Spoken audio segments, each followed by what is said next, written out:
ఆయన ఒత్తిడికి గురయ్యి ఆత్మహత్య చేసుకునే వ్యక్తి కాదు.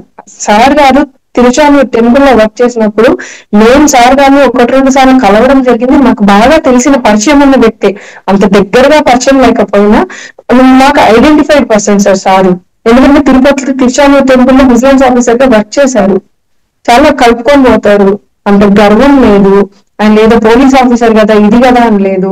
ఒక సామాన్యుడు సార్, హార్డ్ వర్కర్ తో పైకి వచ్చిన వ్యక్తి, పెద్దగా బ్యాక్గ్రౌండ్ లేదు.